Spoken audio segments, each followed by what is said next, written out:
Welcome to the PerfWeb podcast, hosted by Joe Basha. And good afternoon, everyone. Welcome. I'm Joe Basha, your host of PerfWeb and your lecturer today. Welcome. This is PerfWeb 99, day 3. And this is our last day for PerfWeb 99. Still working on the PerfWeb 100. Want to do something really special.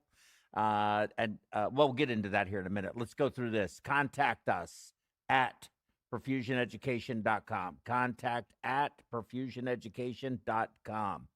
You want to send an email in to me, request something, you need help with something, you want to give a lecture, you want to ask a question, you want to be part of a panel, you want to come visit the studio, you want to do something, a program at your place, start a program of your own, please let me know, and we'll work through it together. I think it'd be a lot of fun. But anything you want to talk to me about, just call me up, reach out to me, and that's how you get a hold of me. Okay, our call-in number.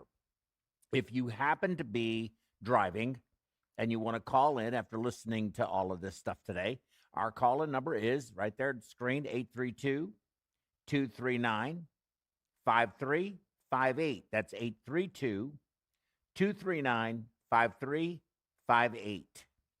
Okay, and there's our scroll bar. It comes up throughout the course of the program, and it's got all of our social media platforms on it, our call-in number, and that will pop up from time to time, and you can look at it. And it would be great if you would subscribe to our YouTube channel, like us on the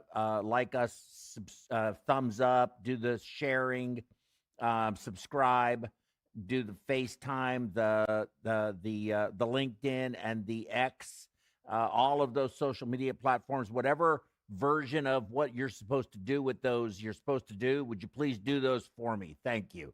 Next. Lean over a little bit. Oh, wrong way. Okay, yeah, I'm hidden behind my app, the Critical Care app for perfusionists. It has everything on there from perfusion. It has ECMO. It has hemodynamics. It has conversions. It has an IV rate dose calculator, which is actually a separate app that you can get separate. It has a bunch of different stuff. You can do your quick calcs in the morning, get all the information about your case you need, your flows, your BSA, your predicted or your anticipated post-dilution crit, the whole thing. It's got everything in it. It's got stuff on ECMO. You can do DO2, DO2I, SVR, PVR. You can everything you could possibly think of. The big app, which has the IV rate dose calculator, is only $2.99. The standalone IV rate dose calculator is only 99 cents. That was pretty cheap.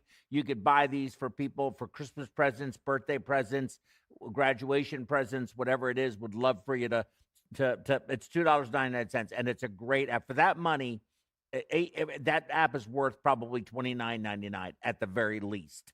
So you're getting a real bargain. At some point in time, we will increase the price. And when we do updates are included, and we have done updates pretty routinely over the course of time. So get our app. Next, our podcast. You can go to whatever is your favorite podcast streaming platform and type in PerfWeb, and we'll pop up. There you go. It's easy. Our adult ECMO specialist training course.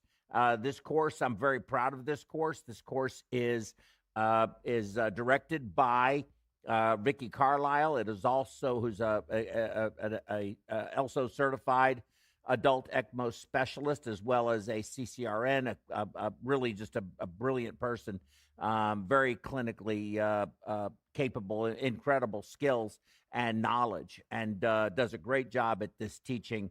I'm part of the faculty with it as well, and it's approved for perfusion credits, physician credits, and nursing credits. So, and also advanced practice. So PAs, NPs, all the APPs, perfusion, everybody on your team. And it's exceptional training. 2 days of didactic, and you can do the didactic only if you choose to, or you can do, and that's coming up in June, or you can do the full course, which is the 2 days of didactic, 2 days of simulation, wet lab, and it's here in Houston at Memorial Hermann, the Woodlands, in their really incredible conference center. It's really, really nice. Yeah, you can't go wrong. And Houston, especially in the Woodlands area where we are, has so much to do. It's 2 days. Thursday, Friday is the didactic. Come out here Saturday, Sunday, enjoy yourself. Monday, Tuesday, do the simulations. The Intercontinental Airport's very convenient. Go home Tuesday night. You're back in your bed for some sleep before work Wednesday morning, or take an extra day, whichever you prefer. Okay, that's it. Okay, so we're done with our opening remarks, and welcome everybody. Today's program is going to be a hybrid. I'm going to do a lecture first, and that's going to take about 45 minutes, maybe an hour, in that range. And then we're going to do some simulations. And we can show you a real quick, I think, overview. But we have an ECMO circuit. We have a CRRT machine. And we're going to learn about how these pressures work, one, independently. And then we're going to learn how these pressures work when they're connected to each other. Because it's very frequent to see CRRT used on ECMO patients. And you don't want to, especially somebody who's anticoagulated, you don't want to have to stick another line in the patient and possibly have a mishap when you have access right there in the CRRT machine. But a lot of people have problems doing it. And there's reasons for that. And there's ways to do it that work, and there's ways to do it that won't work. And we do it all the time. We have, I think, a good way to do it, but we're going to explore some of the various different ways and why one may work better than the other, and how all of these pressures interact with each other when you're on ECMO and CRRT, with the CRRT machine integrated into the ECMO circuit. Okay, we'll go ahead and start my slides. If anybody has any questions, wants to call in, don't forget we had our call-in number. I set it out to you. You're welcome to call in and be a part of discussion today. So I have no disclosures or anything like that. CRRT stands for continuous renal replacement therapy, but CRRT, ultrafiltration, hemofiltration, modified ultrafiltration, sustained or slow continuous ultrafiltration, CVVH, CVVHD, CVVHDF is all designed to help to reset or maintain either total or some portion of homeostasis. It is an umbrella term, CRRT that is, to describe a variety of therapeutic modalities, of which I just listed off, used to treat renal insufficiency is one, and these are all mutually exclusive. And that's something I want to make sure that I stress. So used to treat renal insufficiency, 1, fluid overload, 2, electrolyte and acid-base disturbances, 3, removal of metabolites, 4, and to some degree, removal of inflammatory mediators. Now, it can do all of those things simultaneously, or you're only doing it for one thing or another. If you have renal insufficiency, and you're going to frequently have fluid overload, electrolyte and acid-base disorders, so you're going to be using CRRT in that setting. But you don't have to have renal insufficiency to have fluid overload, electrolyte disturbances, and acid-base disturbances. That can be for a very different reason, cardiogenic shock being one of them. And this is very good for the treatment of that too. I'll discuss a little bit more about my view on the underutilization of CRRT. So here is a curve that shows the clearance in percentage of various different size molecules. And you've got urea, creatinine, potassium is down in this level, sodium's around this level, everything pretty small. And the clearance of these small molecules is very, very, very high with dialysis, right? That's what we're talking about here. The kidney, on the other hand, removes all of this. And what we are endeavoring to fill in terms of a gap is this area in between shown here. So if you have various different inflammatory mediators in the, let's say, 20,000 Dalton range, your kidney is going to be able to clear those fairly readily. But if you're doing dialysis, it is not going to be able to clear that. In fact, it's not going to clear it at all.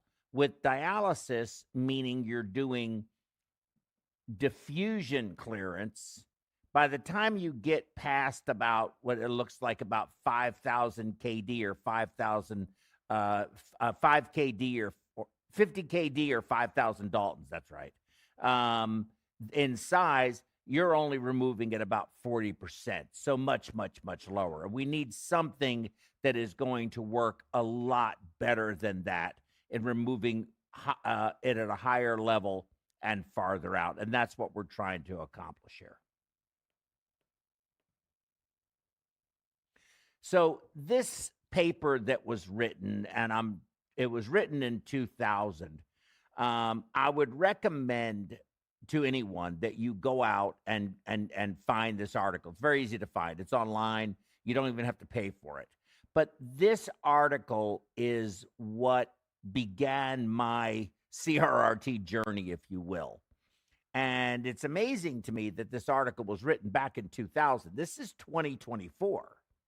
I started sort of dabbling in the CRRT arena around 2003, much to my surprise, with tremendous pushback from a lot of people, especially nephrology, which I found interesting.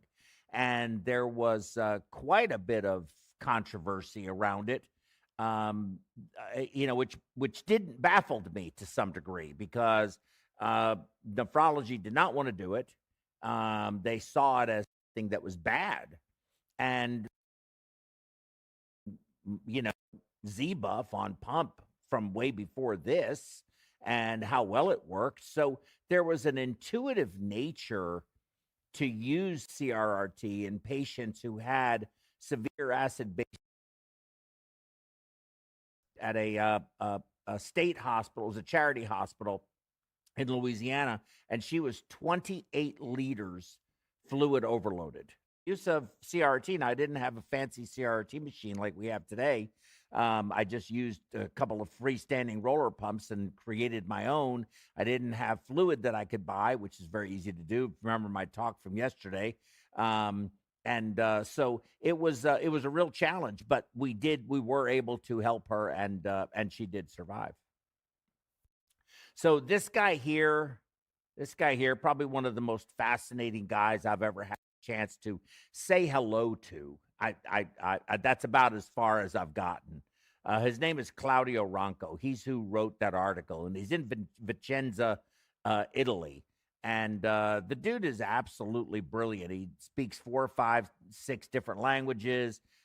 He's a nephrologist, intensive care medicine doc.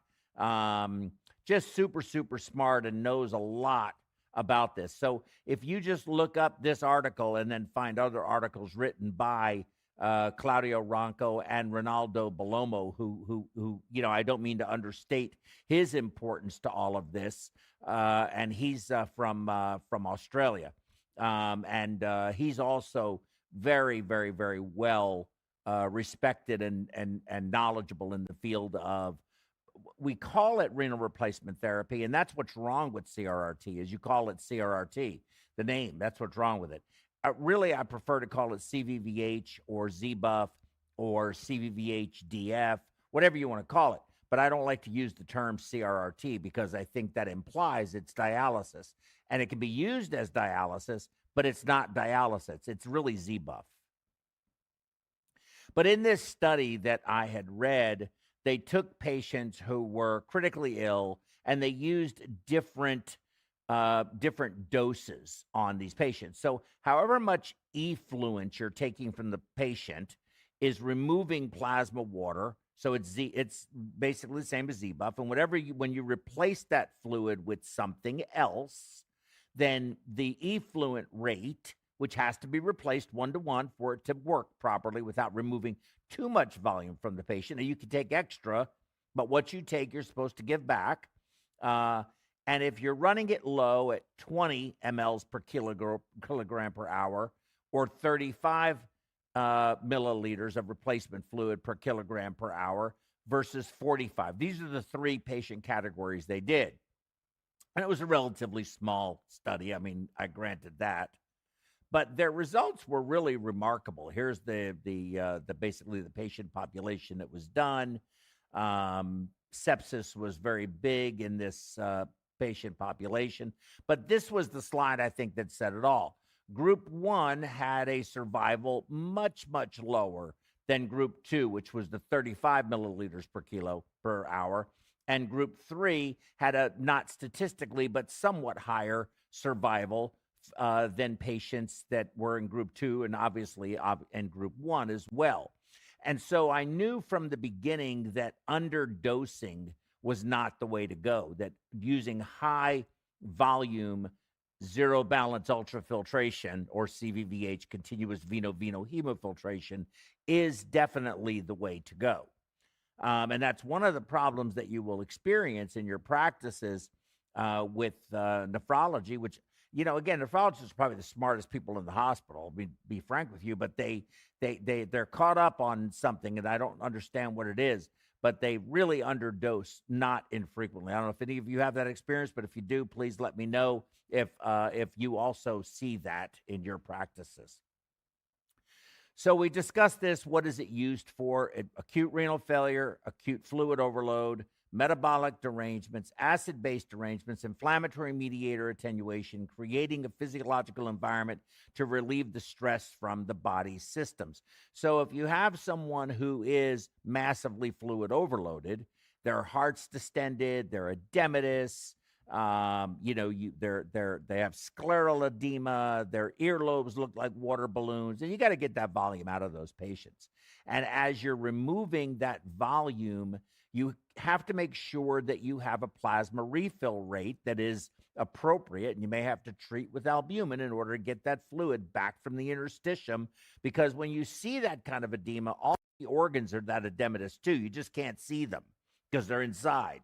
So you want to get those organs back to normal water volume inside the tissue in order for them to function properly. And you see these people get remarkably better because you can use this for fluid removal, much in the same way we do on bypass when we do standard ultrafiltration for fluid management, whether it be cardioplegia, del nido, whether it be our prime, whether it be poor, it doesn't matter, irrigation, whatever it is.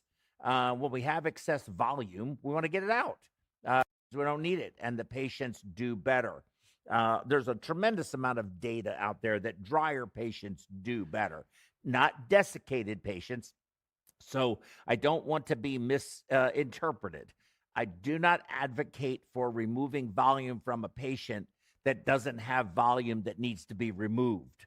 You remove volume as it is needed to be when the patient has more excess water in their bodies. That's what you want to remove. Not blood, not plasma, but the plasma water, which will be in excess. So there's 3 basic ways that CVVH works. There's 4. Ultrafiltration, and I'll talk about that. There's diffusive clearance. So ultrafiltration, and we'll talk about it a little more, is isoosmotic. I think we discussed that a little further. If I don't, I'll come back to it. Diffusive clearance is what you get from standard intermittent dialysis. And then there is convective clearance, which can only be done if you are using CVVH or you're doing Z-buff. That is a convective clearance, not a diffusive clearance. And we'll discuss a little bit how those mechanisms work. So here you see a solute getting poured in over here. You've got a semi-permeable membrane. It wants to be balanced, so it will go through the membrane, and now you have the same on one side versus the other. That's basically diffusion. We all are familiar with that, so I don't want to belabor the point. Ultrafiltration is when you are using pressure, either a positive pressure on the blood side, which is what you're seeing here, or a negative pressure on the effluent side, which you see here, will pull water or push or pull the water across the semipermeable membrane. So you can have more volume in this column than you have in this column. But you must remember that all of the solutes in here will be exactly the same as they are in here, because this is isoosmotic. Now, convection is what you get when you use a thing called solvent drag. And that is, as you're applying either a negative pressure on this side or a positive pressure on this side, positive, negative, you are pulling water across the membrane in basically, we'll call it clumps for the sake of this discussion. And whatever is dissolved in that gets pulled along with it.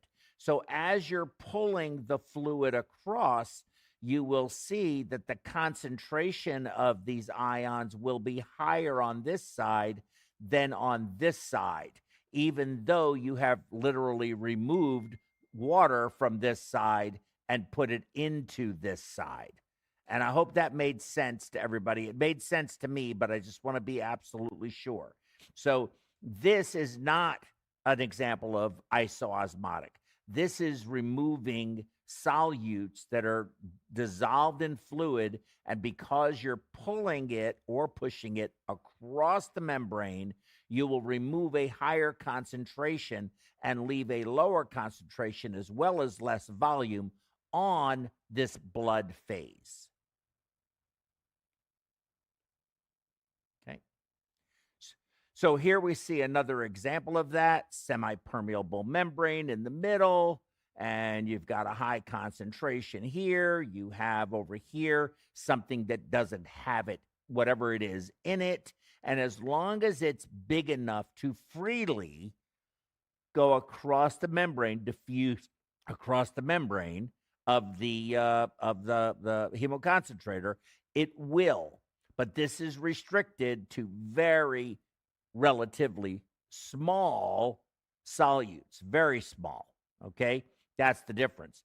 Here, what you get is these clumps, as I said, of water coming across in a much larger, with a force against it, which allows for much larger solutes to be forced through with the water that's being shoved through the pore or pulled through the pore into the effluent side. So that's why it's not green, because there's no dialysate in here. This is standard ultrafiltration, just like we do on bypass every day, if you use it every day. I use it every day.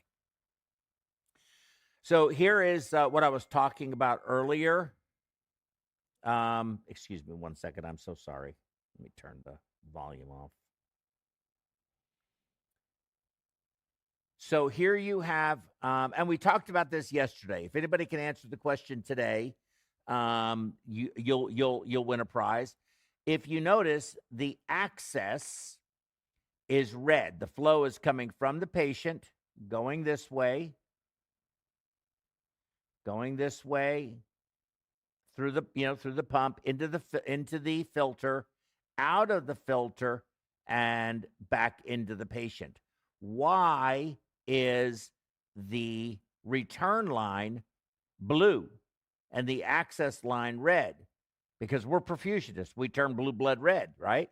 So there's a difference. Why is that?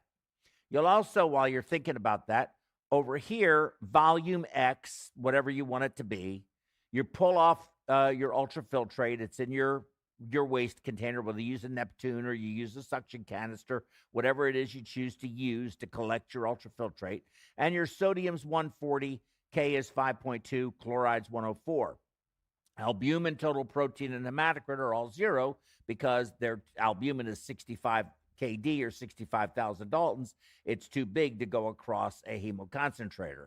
So you have to have a very different type of filter in order to remove the blood plasma and treat that separately. But point I'm trying to make is, you see over here, there's no change.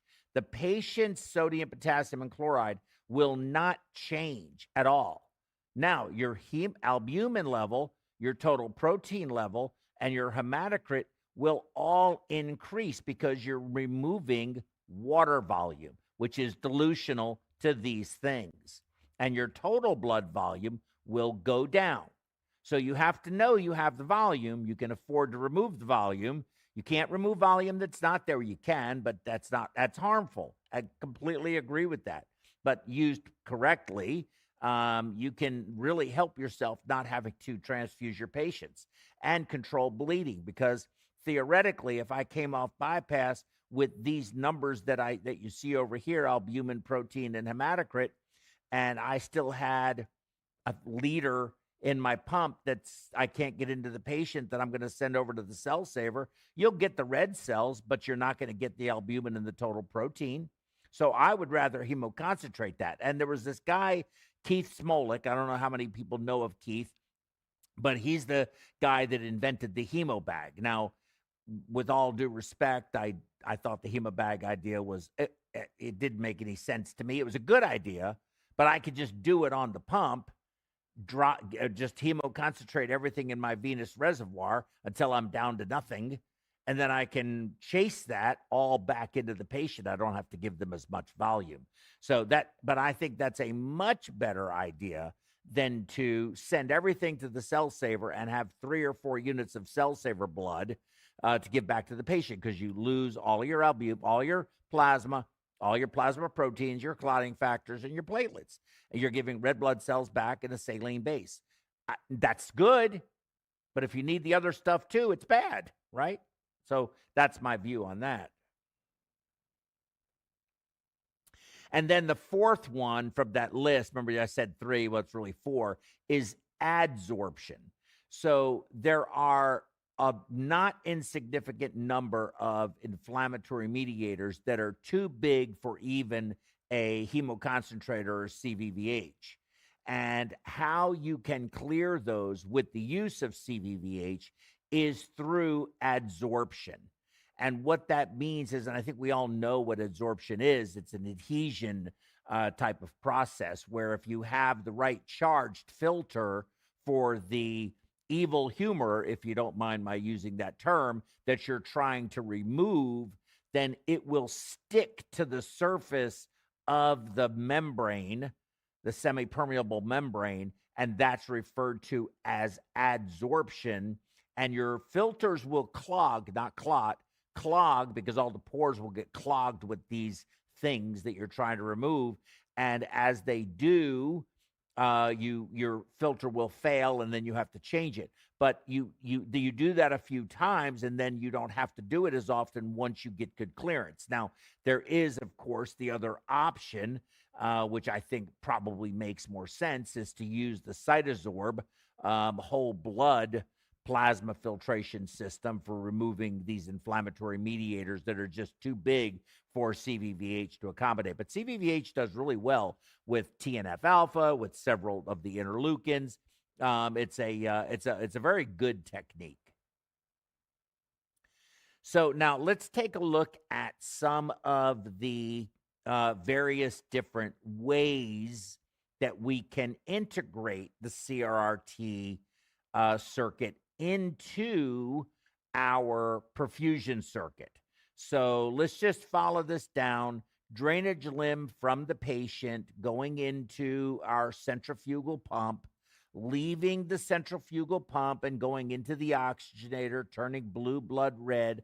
Oh, I forgot to tell you the answer. Did anybody get it? No. Okay, so I'm going to go back. So right here, this is diluted blood, and this is concentrated blood. We all have seen it when we're in the OR, and we've got a patient with a higher crit than what we're used to. we're looking at the line and wondering, is our PO2 okay? And our PO2 is 300 or 400. If you have a PO2 of 300 or 400, that's going to be 100%. And your hematocrit is 18 versus that same exact patient, same exact blood, same exact PO2, but the hematocrit is 27, it will appear much, much darker. That's why in the dialysis world, access is red, return is blue. That was very challenging for me to get used to, I will tell you. Okay. So here we are back in our system. Blue blood in, red blood out, back to the patient. Now here's our CRRT machine right here. And in this configuration, they have attached, remember, red is access, the access post-pump pre-oxygenator. It's going up into the hemofilter, out, and it is returning to the negative side of the circuit. Now, this is a technique that I think works well. I don't choose pre-oxygenator because that is the point of highest resistance in my circuit. So I go someplace else, and we're going to discuss that. And I'm going to show you that and show you all these different places you can put it and why one works versus the other. But what is very important, and I'm going to show you this, is every hemoconcentrator, hemofilter, whatever it is, in order for there to be a fluid removal component to it, has to have an adequate transmembrane pressure, otherwise known as TMP. Okay? So if I'm on bypass and I'm using, or I'm on ECMO in this case, we're on ECMO, I'm sorry. I know that this line right here is going to be a negative pressure. This is going to be a negative 100. It's going to use a number arbitrarily, okay? And as this ultrafiltrate is connected, now it has a pump, but it's connected to the outside of those fibers. So the blood goes through the central portion of the straws, and then the plasma water or effluent goes out to the outside of those. And this is under negative pressure. It is going to be pulling the plasma water back into the straws, or it's going to be resisting the water leaving. And this pump is going to have to turn faster and faster and faster in order to get the same volume that you wanted to get out. So what I advocate is you always want your TMP to be positive, number one, and I prefer for it to be positive enough that this pump, instead of pulling water across the hollow fibers, is acting as a dam controlling how much plasma water is being put into the effluent waste container. So that's my preference, and we'll show you how that works. Whereas if you were using this configuration here, now you see a completely different configuration. Still have turning blue blood red, CRRT machine right here. Okay. My access is red. It's post pump, pre-oxygenator coming up, going through this pump into the hemofilter and out. And now it too is going to the positive side of the circuit. So post pump, pre-oxygenator, and this return pressure is no longer going to be negative. It's going to be very positive, very, very positive, which can create its own set of problems. And one of those problems that I'll be able to show you on device, each device is different. I don't have a dog in the hunt with the devices at all in regards to relationships with the companies. I will tell you that I dislike all of the companies in that market equally, whether it be Baxter Gambro, whether it be Next Stage, whether it be Braun. As far as I'm concerned, they're all the same. However, in terms of a widget, in terms of a device that I think works the best, whether it be in the ECMO world or the non world, just in the critical care unit with critically ill patients requiring it, in my professional opinion, the PrismaFlex and the PrisMax, which is Baxter Gambro, used to just be Gambro, is the best tool that I've had the occasion to use. That is my opinion about that, and there's reasons for it. One of the most important reasons is it's gravimetric. There's scales that weigh all of the fluid, and if the pump is turning to remove, we'll just say, 1 liter over whatever period of time, and that scale, that bag in that scale doesn't see that 1 liter weight change, whether it be up or down, it will fail. It will alarm. It's going to let you know there's something wrong. So I think that's one of the most significant things that make that particular device a much better tool in my book in terms of safety for patients. And effectiveness of therapy, accuracy of therapy maybe would be a better term. So, but with that said, what I have noticed happen is my return pressure pod, which is somewhere in this area, I'll show you on that particular machine. It's going to be somewhere around here going up to a deaeration chamber. The high pressure of this pump is going to push that up and up and up, and eventually it gets into the line where the transducer is, and it will ruin the circuit, so you then have to change it. If you have it on the negative side, you'll see it go down, down, down, down, and you can actually entrain air.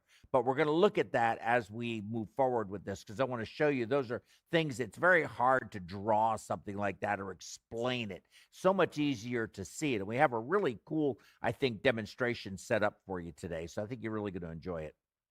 Okay, moving on from there. Here you have same setup, turning blue blood red. CRRT machine is here.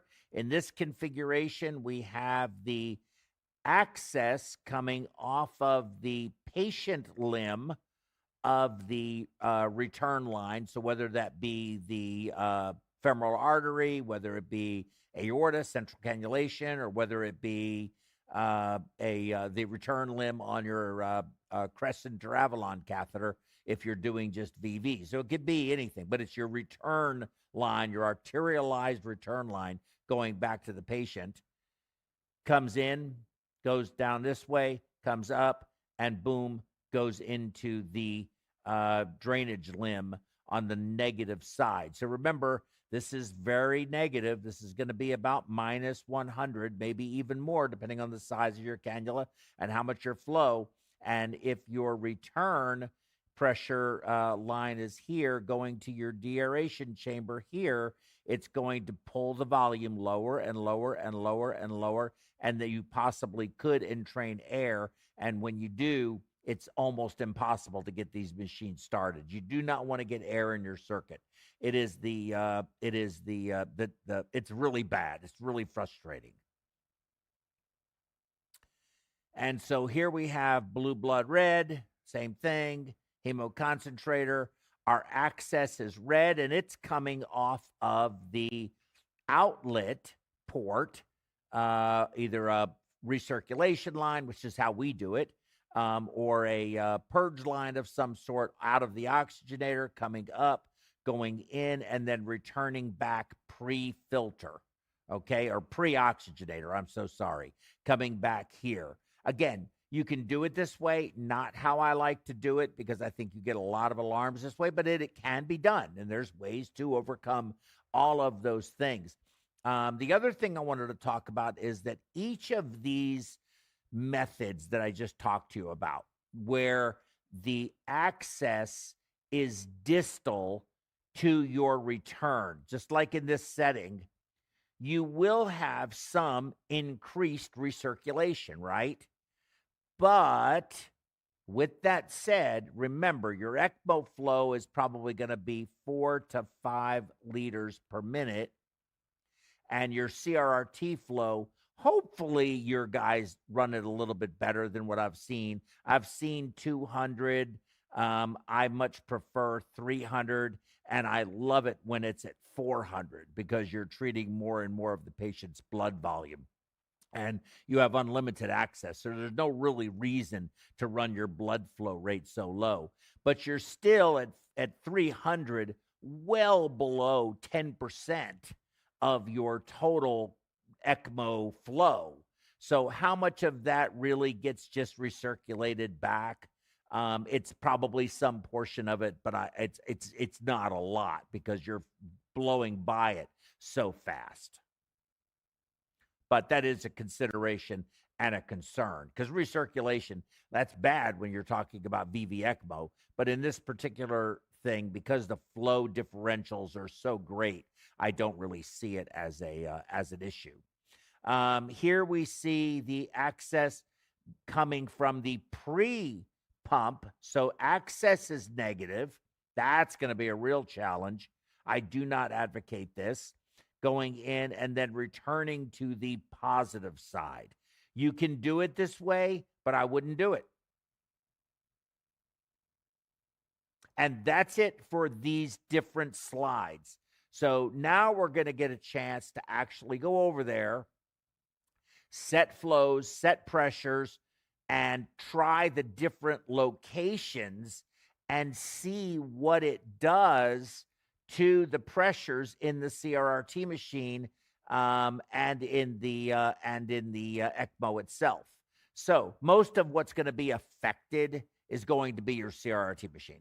CRRT machine is really not going to have a whole lot of effect on your ECMO, other than if you're taking 300 cc's a minute from it and your flow probe is proximal to wherever your access is, then you may have a little less flow than you thought. So my solution to that is always make sure that your flow probe is distal to anything that you're putting in or taking out of your circuit, because that tells you what you're actually delivering to the patient, right?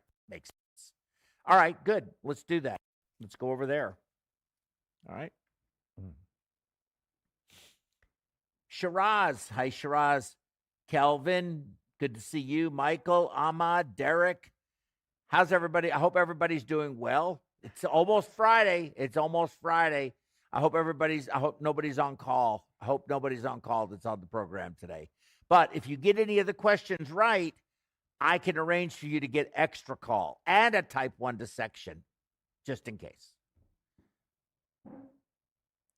And you get a goat. I got a new goat. Vicky, if you're watching, there you go. All right. All right, so we have worked really hard to put together this circuit. Maybe down a little bit more. Zoom out just a little, maybe. Perfect. Nope, zoom in a little. That was a little too much.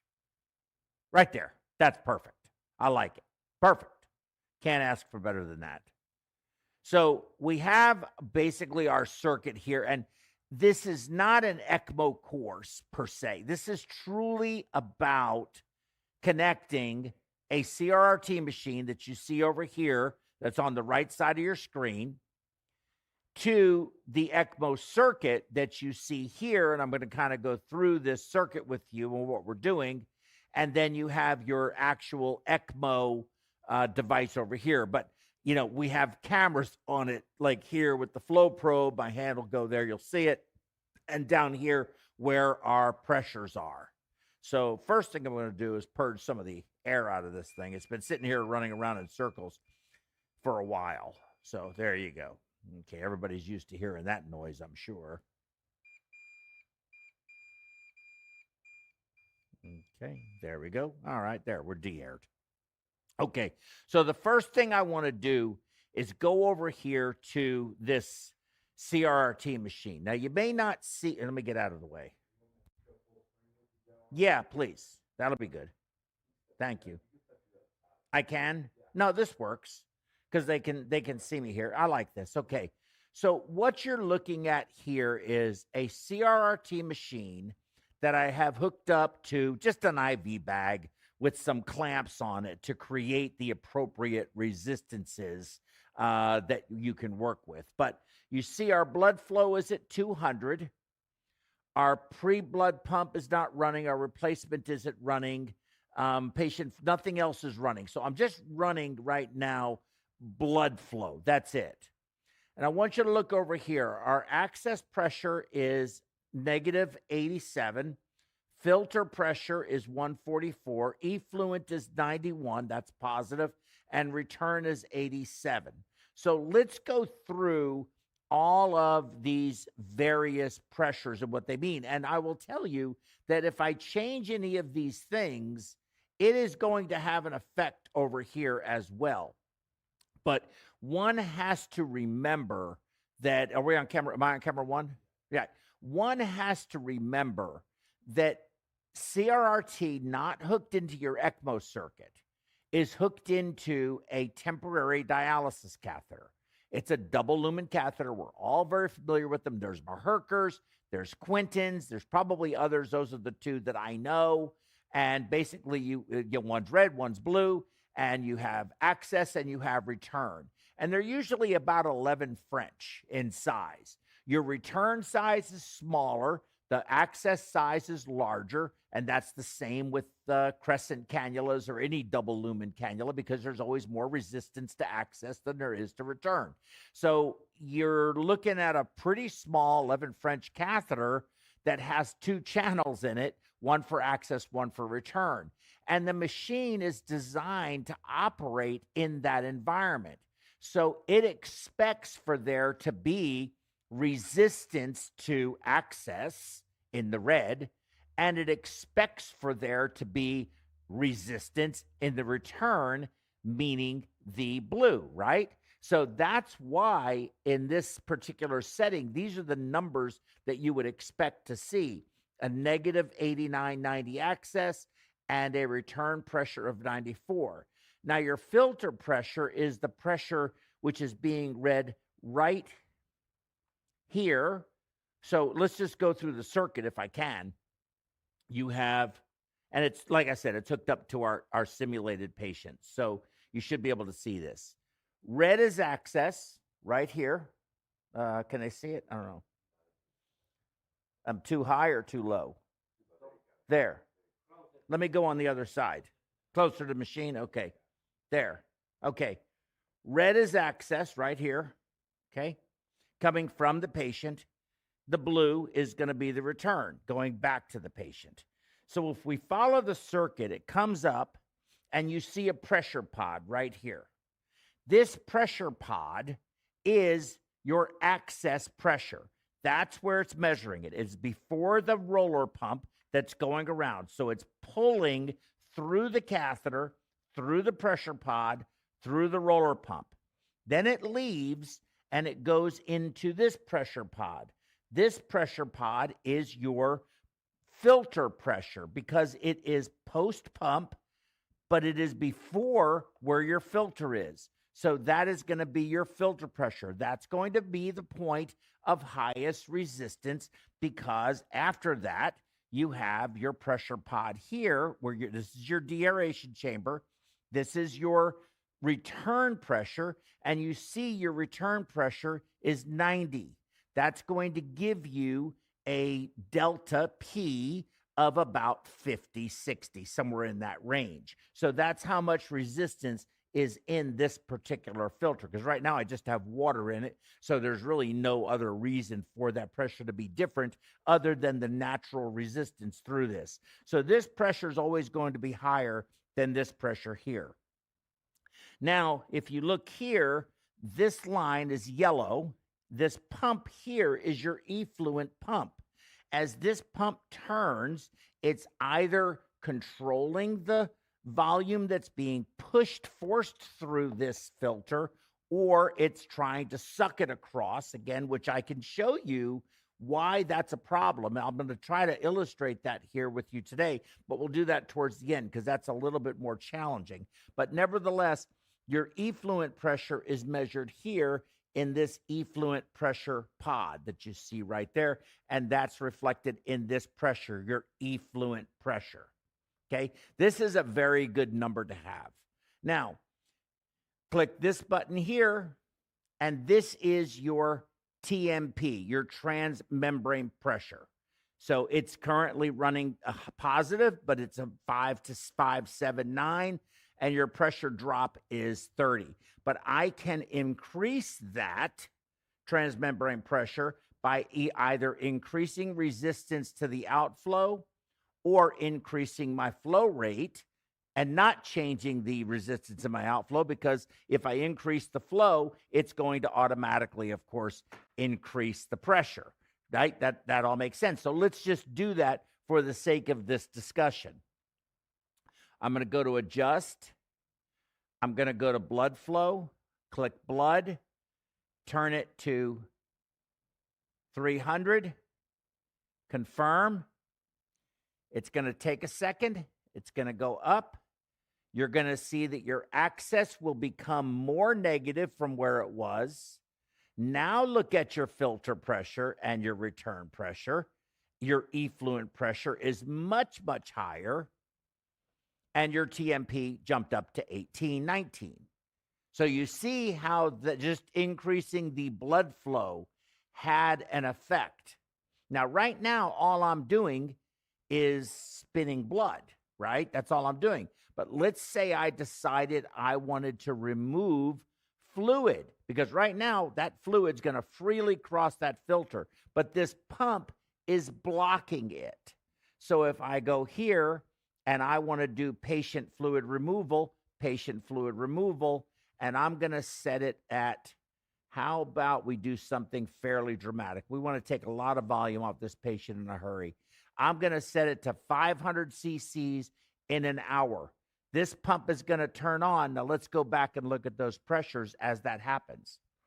Watch your effluent pressure.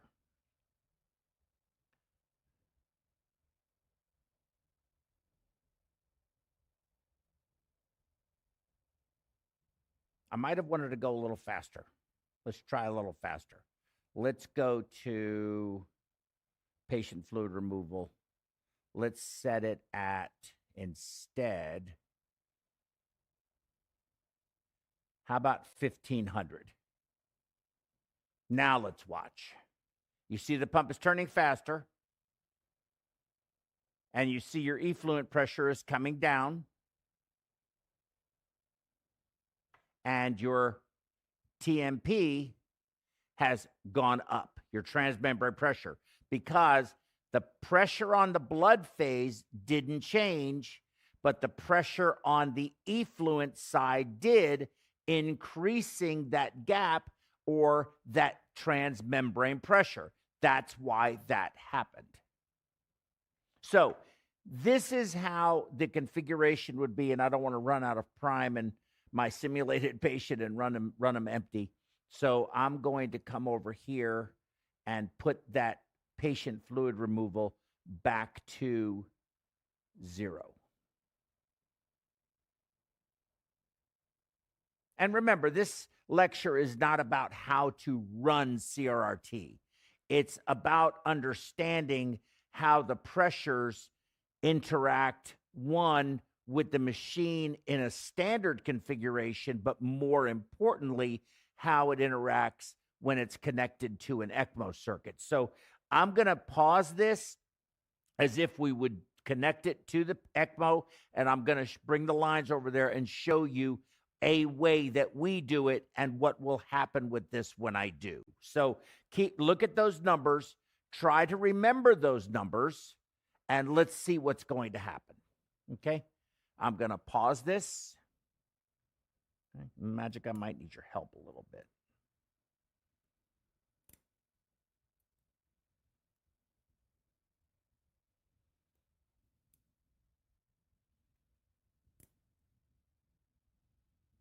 Okay. Okey-doke. All right.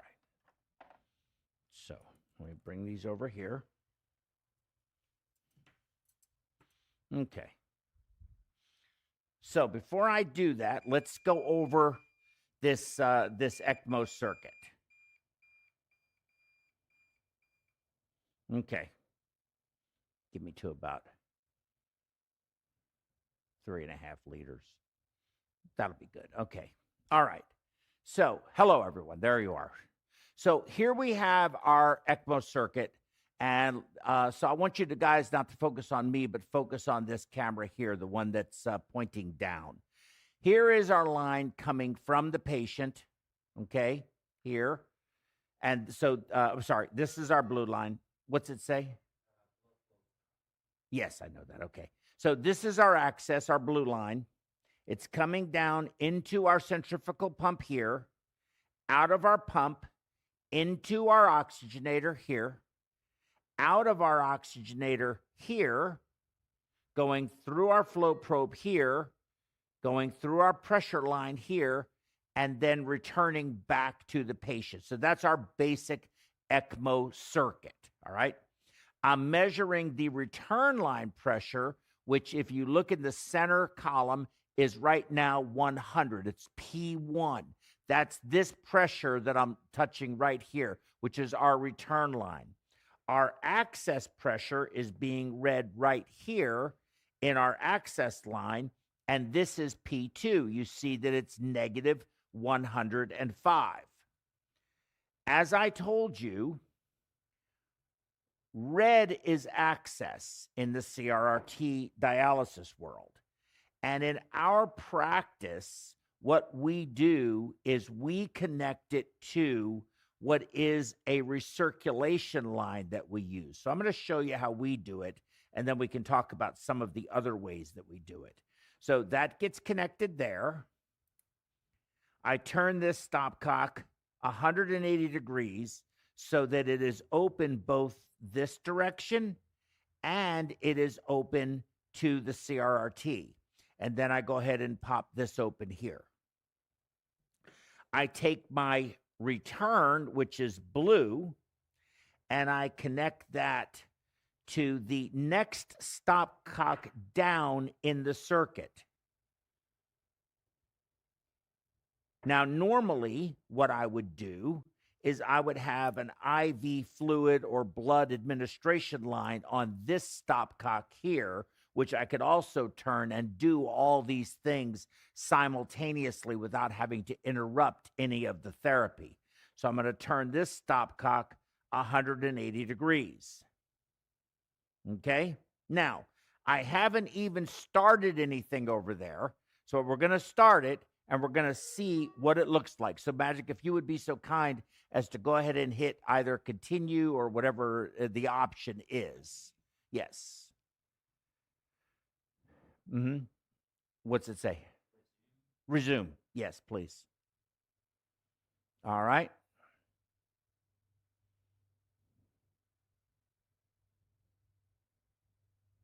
Now, you saw that blood flow, and if you remember, our flow was minus 100 in this line, and it was positive 100 in the return line. So we got a drop in both of them off of losing, because we're, I think, at 3.5, we were at 3.5 liters. But now we're down to 3.36 liters because we are stealing some of that flow, even though it's coming back to that machine there, and it's affected our numbers on the ECMO circuit.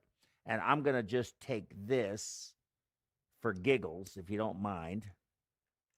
And because we're going to mess with this, And I'm going to move this flow probe a little bit further down to right here. Okay, there we go. Make sure we put it in the right way. There you go. Okay, now it's past where we measure the pressure in the circuit from. So now you see, so what are our pressures there? I can't really see them. I have to come. Oh, there you go. Thank you so much. Now look at how low our access is. Now, why is that? You're thinking, but you're on the positive side of the pump. Why didn't it blow up? Look at your effluent. Look at your return. It's also positive. And the reason that happened, and take a look at the TMP. Go ahead and leave that. Tap TMP. It's back down to 5.7. It was up to 20. Now, if I decide to increase my fluid removal, so to hit adjust. No, that's not adjust. Yes. There you adjust, yeah. And go to patient fluid removal, bottom right. Turn that up to 1500. Just push and hold. It'll go faster. Good. That's close enough for government work. Confirm all. Now let's watch what happens to the TMP.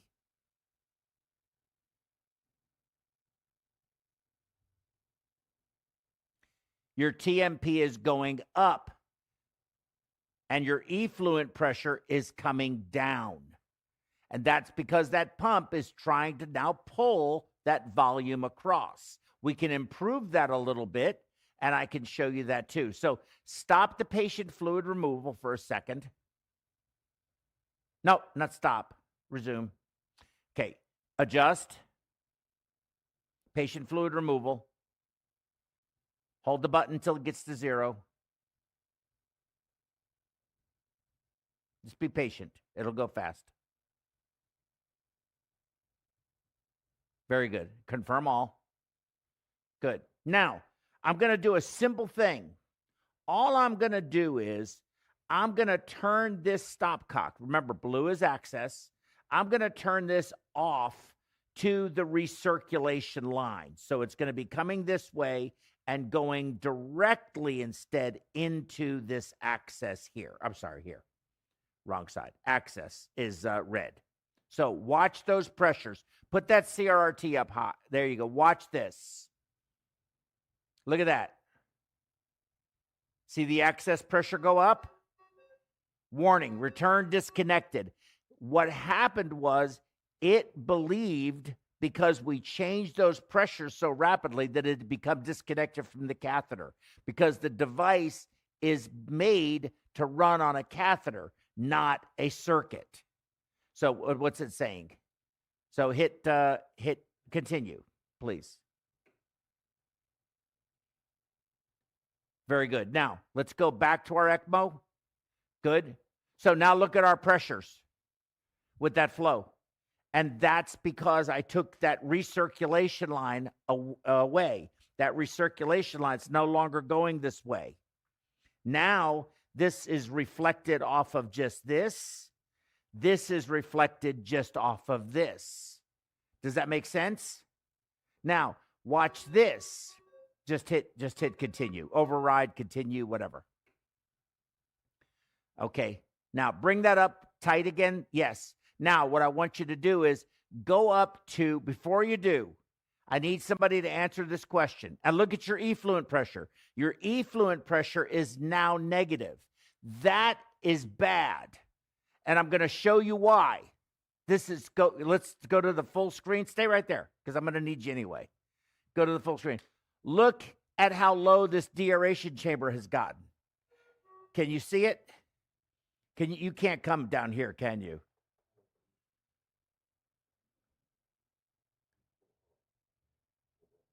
Right there. Look at how low it got. It was up here. Because the effluent pressure is negative, it's pulling across the membrane, and it interacts with this blood here, pulling all this direction in order to get the effluent out through this area here. So you have to be very careful of that because this is now seeing a negative pressure in your return. Your return is minus 53. It's literally pulling across. Does that make sense? So let's go ahead and just hit override, please.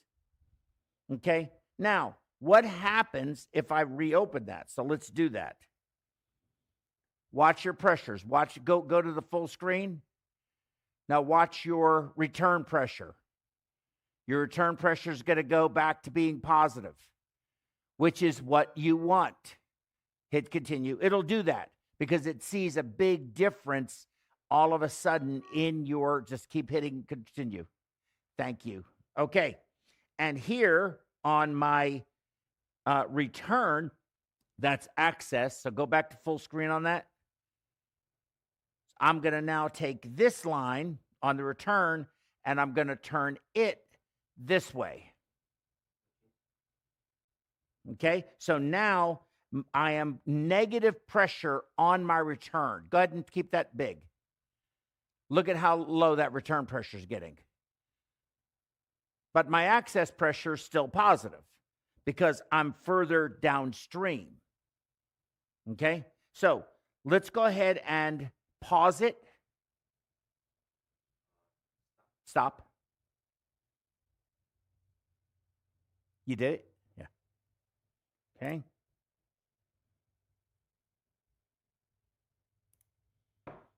Okay. Now, I'm going to hook the access up to this line before so this is your return, your line coming out of the pump going into the oxygenator. Okay. That's your access, and I'm going to leave the return here. Haven't changed any of the settings. Go ahead and turn it on. Resume. And let's watch and see what the pressures do.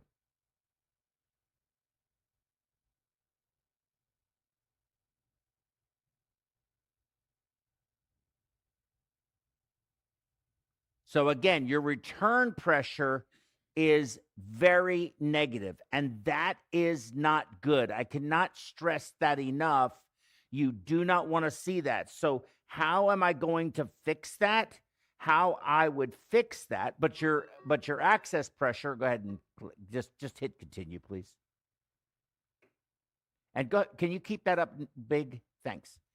Look at how high your access pressure is, much, much higher than it was. Your effluent pressure, your return pressure, both are very, very low. They're very negative, and that's not good. Now, if I were to partially occlude this stopcock by just turning it at a little 45-degree angle, can you keep the PrismaFlex big? Thanks. Okay. Yep, I went a little too far. Just hit continue.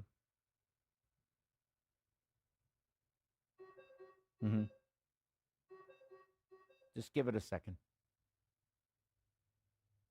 Okay.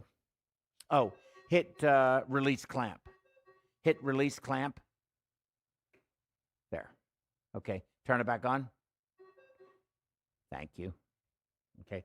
I went a little too far, and that's the difficulty with finagling with this. So I'm creating some back resistance because I want the return pressure and the effluent pressure to be positive. There you go. And just that turn on my stopcock. No, could you? Oh, I see what you're doing. Yes, because you can't see it. Little turn on the stopcock. Look at how much better those pressures are. Both your return pressure and your effluent are both positive. That is ideal. And if you look here, you see that that actually came up just a little bit. Other view? You could see that this came up just a little bit right here.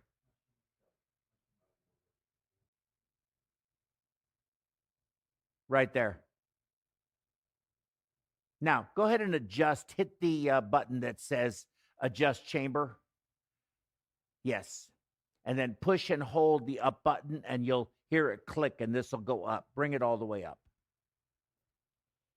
Because I'm going to show something, and I don't want to suck air in this system. Good. Keep going. Good. Stop there. Hit confirm all. Yes. Perfect. Okay. Now, let's say you're on ECMO and you start to get chatter. So let's watch our flows and let's watch and see what happens with the CRRT.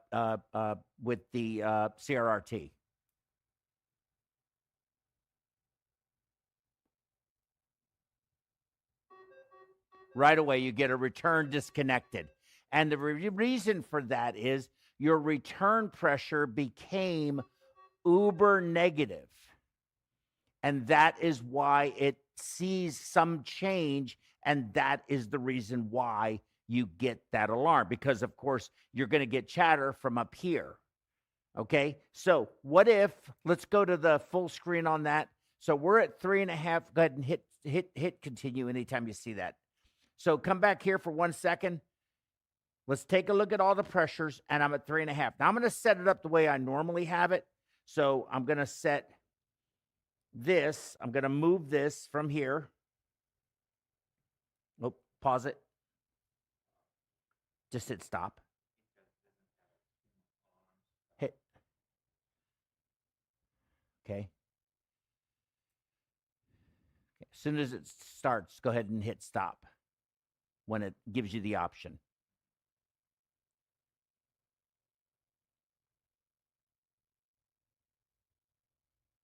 Okay.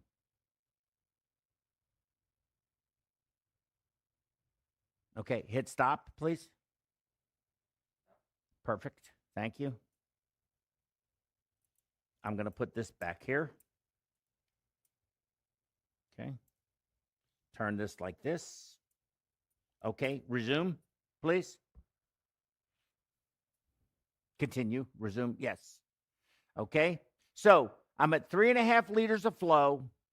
You see what my circuit pressures are. I've got 94 on P1 or my return, negative 92 on my return on my access, and I'm at 3.4 liters. So go big on that. I'm going to go up to 4 liters. Let's see what effect it has.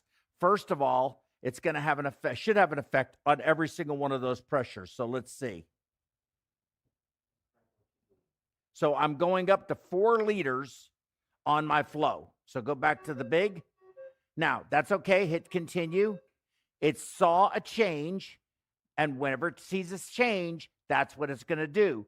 But you see our return pressure, our access pressure looks good, but our return filter pressure looks good, but our return pressure and our effluent pressure are not as positive as they were because I am generating a higher negative pressure in my ECMO circuit now, negative 130. So that pressure is having an effect on that circuit over here. And that's what you have to take into consideration. So bring it up big again. The other thing is we have a return pressure that is negative, and we do not want that. So in this case, I'm going to do the same thing I did before, only I'm going to increase the amount of resistance. Go ahead, big on that. Oh, too much. It's going to alarm. Ah! Okay, I got it. I saved it. I'm going to increase it a little bit. Got to be very careful. You got to do it very gently. I got a little overconfident there. There you go. Maybe a little too much. Make it a little less. I just opened it a little bit. Let's see. And it's settling down. Now that looks good. Again, your return pressure is positive, and your effluent pump now is going to act as a dam to control the amount of volume that is coming out of the patient, as opposed to pulling the fluid across the filter, across the membrane. That's what I'm trying to elucidate here. Okay, so let's look over here. We're at 4 liters. Now, let's say we want to get more dramatic than that. Let's say we need 5 liters of flow. I'm going to try it. Let's bring up the CRRT. I'm going to go to 5 liters. I want to show the CRRT numbers. I want to show the machine numbers. There you go. So I'm going to do this. Now watch, your access pressure and your return pressure, your access will go up because it's on the positive side, and your return pressure will go down. 4.5 liters. Just leave it up, just because I want them to see it. They can see it. That's all right, I'm telling them.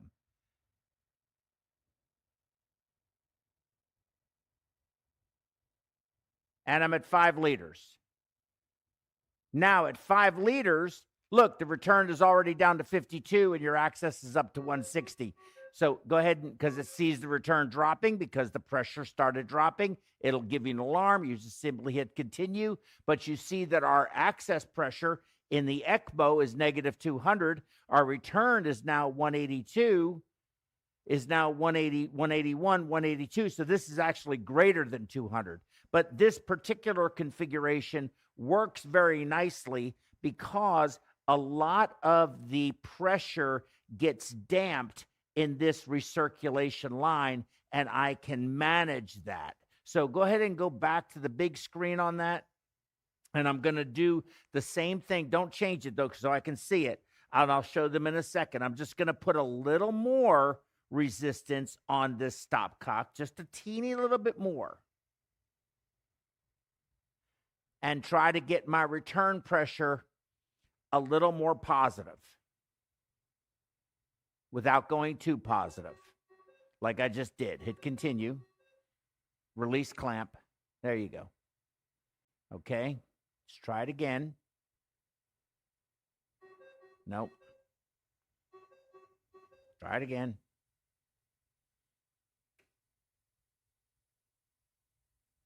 And it takes some finagling. No, it's not. Hit override, please. Thank you. There you go. I'm almost there. Look. Okay, come to this. And I'm just making the teeniest little increments. So go ahead and go back to that. There you go. Return pressure is positive. Effluent pressure is positive. Access pressure is well within limits. And everything is working great. And basically what our system does is you're taking it from the oxygenator with a length of line going to a connector that is turned at, so it's open to all 3 ports, going to the CRRT machine, coming back from the CRRT machine, going into that exact same recirculation line, which naturally flows this direction, measuring your pressure here and going back into your access line, into your centrifugal pump, back out into your oxygenator, and then back there to the patient.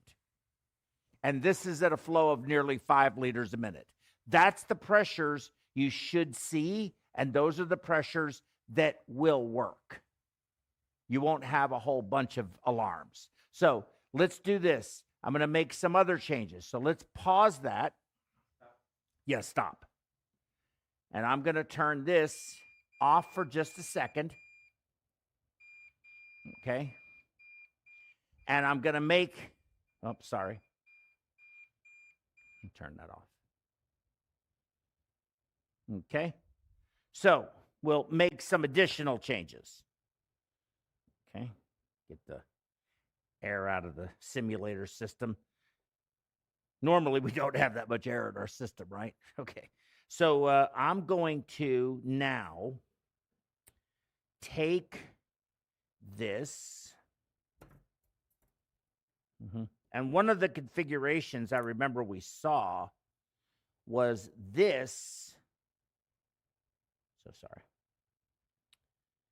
Coming from the access, which is here. No, it was here. The access was here, right? And the return, or the access was on the negative side. The return was on the positive side, because that's the craziest thing I've ever seen. So I'm going to put this here. I want to put it right up against it. So I'm going to take this off. I'm going to remove this.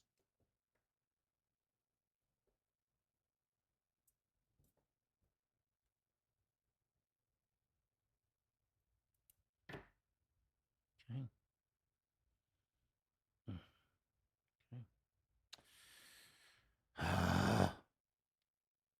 Not making it easy for me. This I'm going to put here. Okay. This I'm going to put here, like that. Okay. And then the return, this is the access. No, this is the return. Gosh, dog, you see what I mean? How I get confused? I'm even confused. It's hard for me. Access is blue. We turned blue blood red. They had this on the positive side, so I'm going to put it here.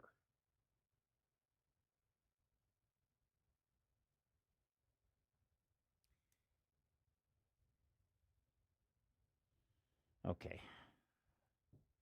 Right. No, they had both on the negative side. Told you I'm confused. You're not helping me. You're just sitting there looking at me. You're making me feel really bad. Really, you're making me feel really dumb.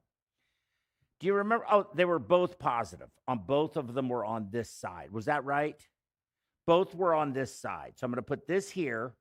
This is the return. And this is the access. I've got it now. Okay. So now the configuration is, guys, forgive me, man. I'll tell you what, I'm not doing too well today. All right. So we have the blood coming out of the centrifugal pump going before the oxygenator. You have your line here going into your access.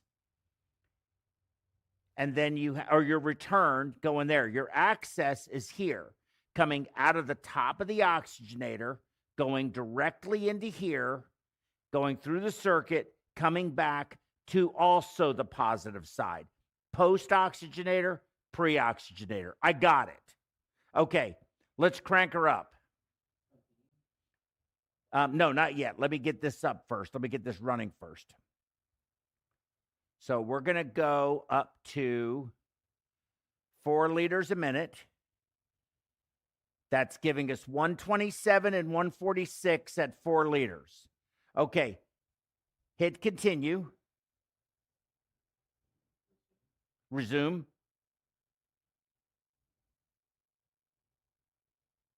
And let's see what those pressures are. Okay. Look at how high that return pressure is trying to pump into what is the highest pressure point of this entire system. Now, I can't argue the return pressure looks great. The effluent pressure is high, pretty high, and the access pressure is acceptable. But your filter pressure is almost to the point where it will think it's going to clot. So hit continue. Now, let me show you how, one, change your configuration is the most appropriate thing to do. But let me show you how you can fix this. Put that back on full screen. Hit adjust. No. Okay. Hit silence and release clamp. Okay. Continue. Confirm. Adjust. Blood flow. Bottom left. 200. Down. Continue. Confirm. You were too slow. You got to go faster. Do it again. You got to go to blood flow. Blood. Down, down, down, down, down, down, down, down. Confirm. Confirm. Confirm. Now, with the lower blood flow, you should have a lower return pressure, which will mean you're going to have a lower effluent pressure, which means you're going to have a lower filter pressure. The filter pressure earlier was about 420. It was about to explode. And so just by reducing that blood flow, you're able to then tease it through. But I do not like this configuration, and this is why I don't like this configuration. So let's go back to the original configuration, because I think that works best, and show you how changing some things over here will affect what you're doing a little bit over here. It really won't affect your blood flow very much unless you are just really pulling a lot. But remember, it's a closed system. What you take goes back in. Right? Okay. Okay, go ahead and pause or stop. Okay. Now this has to go back in here. Okay. Well, I'm connecting. Yes, I'm connecting the recirculation that I line that I use back together. That's a good point. Okay, that's a good point. Uh-oh. Well, that wasn't good. Okay, that probably didn't help. We'll have to work on that here in just a second. Okay, that back on. And then I've just filled the circuit full of air. So I'm going to have to get that air out, but that'll be easy for me to do. Okay, so what we'll do is we'll turn this off. You're still off, right? Okay, so I just have to get rid of that air. Thank God there's no patient attached to this thing, or this patient would be toast.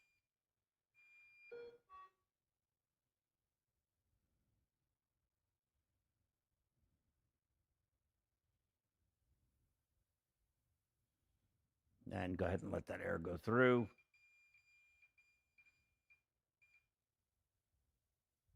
You're not running it, right? No. Okay. There. Back to 4 liters. Okay, that's good. All right. Now, open this. Go ahead and turn it back on. Now, we're hooked back up in our regular configuration that we have with our multi-port stopcocks. Yes, resume, please. And let's see what we have. All right. Give that a second. And where's my blue line? My blue line's still attached here. So we're going to take this off.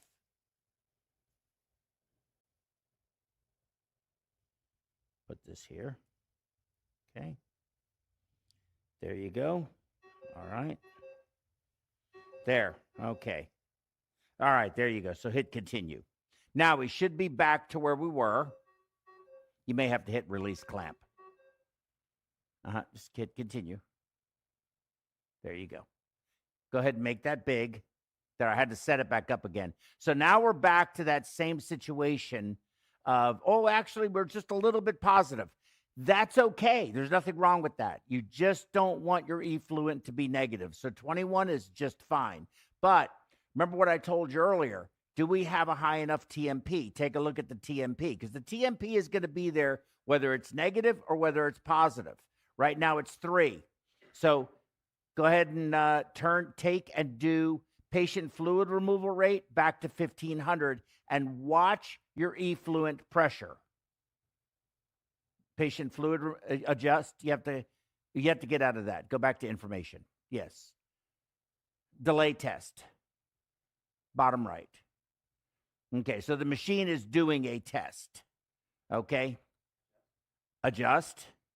Patient fluid, to go back to 300 cc's of blood flow. And let's look and see what those pressures are first.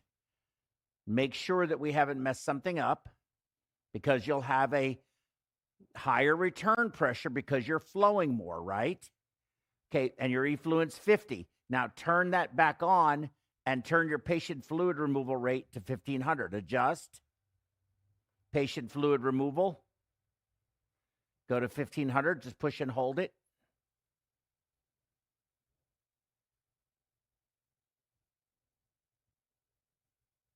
Hit confirm.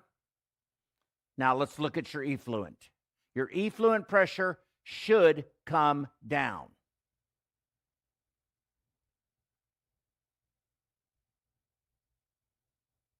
Now, let me show you what the difference is. Go to 200 cc's of blood flow.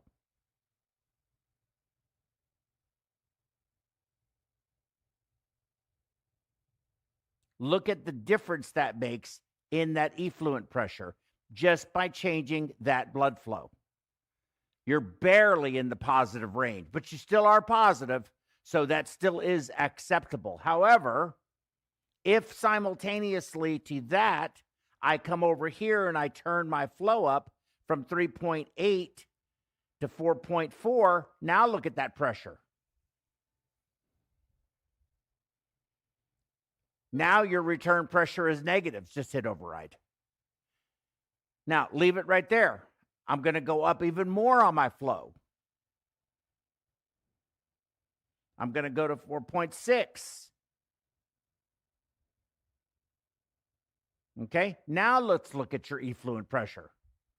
Look at your effluent pressure. Oh, there. Now your effluent pressure is negative. And you're still trying to remove, right? You're still removing? Are you still removing? The effluent pump is turning. The yellow pump is turning? Okay, so now go to replacement. Adjust. Replacement. Turn the replacement on at, I don't know, 2500. Push and hold. That's good. Confirm all. Good. Oh, go back, adjust. Make all of your replacement post. Go to pre-post on the bottom. Move your arrow till it says post. To 0, go to 0. 0 pre, confirm. Now, let's look at our pressures. Now look at your effluent pressure. Now your effluent pressure, you saw that yellow, go back to the big screen. You see the yellow pump. Is it running? Oh, there it is. Oh, go back to effluent pressure. Turn it back on. Wait, watch it. It's going to go way negative.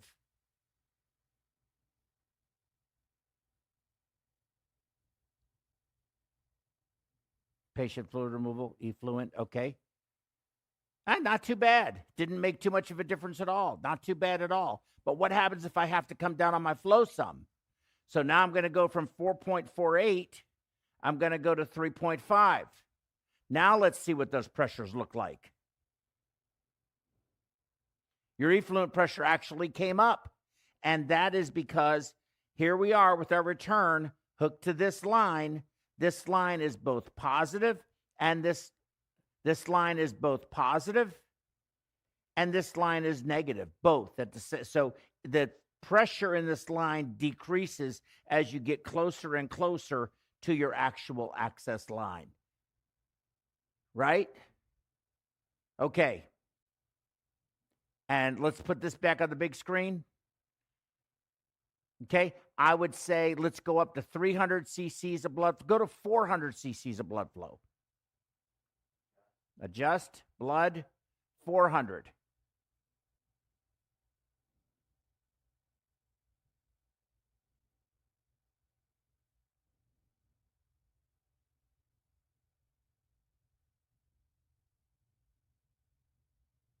How does that look? Those numbers are absolutely perfect. And this, so going back to this configuration really works nicely. Now remember, this is a simulation, so we don't have quite as many connectors. We have one line that comes down, and we have 3 stopcocks. It'll be down in this area. 1, 2, 3, with lines holding them together and then going back into here. We typically do not measure our access and return pressure in our ECMO circuit. We know what it's doing. We don't feel like we need to read the pressure on it. We just find it distracting. However, with that said, that's what it looks like when you actually are measuring. Now, if you have more resistance, anything I do to this circuit will affect it. So if I add resistance and make that pressure more negative, go back, you'll see that those numbers there are going to change. In fact, they changed dramatically. They changed very dramatically by increasing resistance in this line. If, on the other hand, I have more resistance on that's my access. If I increase my return line pressure, you see, that decreases the flow because there's more resistance without more RPMs. This becomes here less negative because there's less flow, and the CRRT machine is going to get affected in how you see it there. Still acceptable numbers. But if I have to now, because I have more resistance to outflow, I come over here and turn this up to try and get those 3.5 liters. You see I'm getting a much higher return pressure not as dramatic of an access pressure, but let's look at the CRRT. You see there where we drove up all of the pressures. So you understand that everything you do in one place will affect what happens in another place and vice versa. What you do here will affect whatever you do here. So I'm not sure if that was as good a demonstration as I would have liked. I did the very best I could with all the technology that we have and doing this on my own. But Magic, you know what? Take a bow, man. Come on out here. Come here and take a bow. Okay. Magic has never run a CRRT machine in his life or an ECMO machine, and he did an exceptional job. So I want to thank Magic. He's our technical director of the PerfWeb. So this is Maciek Skradalovic, for those of you who don't know who he is. Thank you. I appreciate you, man. Thank you. All right. I think we got to stop the alarms, or if I hear one more alarm today, I'm gonna lose my mind. Okay. All right. There. Do that. All right. I want to thank everyone for attending today. I think, are there any questions? Let's see. Greetings from New York, SK. Shiraz Khan. Hey, good to see you, man. So if there are any questions from today, please do not hesitate to reach out to us at our email, contact@perfusioneducation.com. I know that was maybe a little bit discombobulated. It seemed that way to me. It was very challenging to do from one side of the table to the other, and 5 or 6 different cameras and 2 different machines and circuits going everywhere. And maybe I could have planned that out a little bit better. I'm not sure. But I hope I at least showed you that you can connect your CRRT machine to your ECMO circuit and run it at very nice blood pressure, very nice blood flow, and really provide a strong therapeutic modality for therapeutic session for your patients who may need CVVH. Again, I don't like to call it CRRT. I prefer to call it CVVH.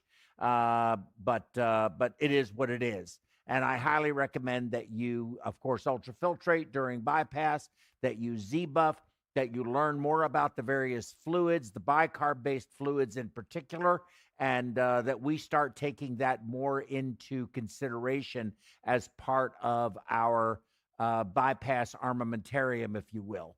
So with that said, it has been an absolute pleasure, and I look forward to seeing everyone at PerfWeb 100. If you're not going to already attend the didactic portion of the ECMO course, remember that is included in your if you are an unlimited plan person on perfusion education, that ECMO specialist didactic portion is included for those people. Otherwise, I don't remember the cost. I think the cost is about $600 for the didactic, and about $2,800, $3,000 for the full course. But the full course has 30, I can't remember. How many CEUs does it have for perfusion? I think 40, 38 or 40. I don't remember. It's a high number. It's 34 hours total contact hours, including 17 hours of didactic and 17 hours of simulation. And you leave there really understanding how ECMO works. You leave that course very, very empowered and very comfortable managing ECMO patients. We really teach you a lot, and Vicki Carlisle in particular does a great job. So with that said, great effort, Joe, but my preference is trialysis catheter on patient. Too many mishaps on air entrapment on ECMO circuit. Oh my God, air. How do you get air in your circuit? Well, now, if you have no connection points, and you bring up, SK, you bring up such a very good point, and I hate to go belaboring this. I don't mean to get off track, but SK's point is very well founded. If you look up also circuits monitored by, I think you put in the search string somewhere, you will find that ELSO in previous, now they haven't updated this. This is whenever this was done, it was done, but it's never been updated. So I'm assuming they feel the same way still today. If your ECMO circuit has no points of connection, then it is appropriate for the nurse at the bedside to monitor the ECMO. If there are points of connection, vis-a-vis stopcocks with pigtails or pigtails with stopcocks, whatever, or you modify the circuit in any way, then the recommendation is that it be ECMO specialist or perfusion. And I will tell you, SK, you are 100% correct, because it is not difficult to turn a stopcock the wrong way. I did it today, of course, but I was, I got, that's not clinical, but it could happen clinically too. I mean, there's no question about it, but you got to be very careful, because you absolutely can suck a tremendous amount of air. And if you're on VA ECMO and the patient is ECMO dependent, there's no way to get it out. You're not getting the air out. So very good point. SK, you are correct. CardioHelp does not allow cutting into their circuit. That is true. People do it all the time off label. And but it voids the warranty from McKay, and it protects them in court should there be a mishap. So that's the reason that they do that, and that's a very good point, and it's absolutely correct. So I think it really depends on your comfort level. It depends on what you are used to doing, and what you feel is safe in your practice. But I cannot argue that it is much more safe to have nothing connected to the circuit than it is to have it connected. But I also recognize that trialysis catheters not infrequently have positional issues. There's no real estate in which to put them in. You have yet if they're not already in, you now have to stick a patient who is anticoagulated, and if you back wall it or go through it and you hit an artery, whatever the case may be, you end up with a bleeding patient, and you have all kinds of other problems.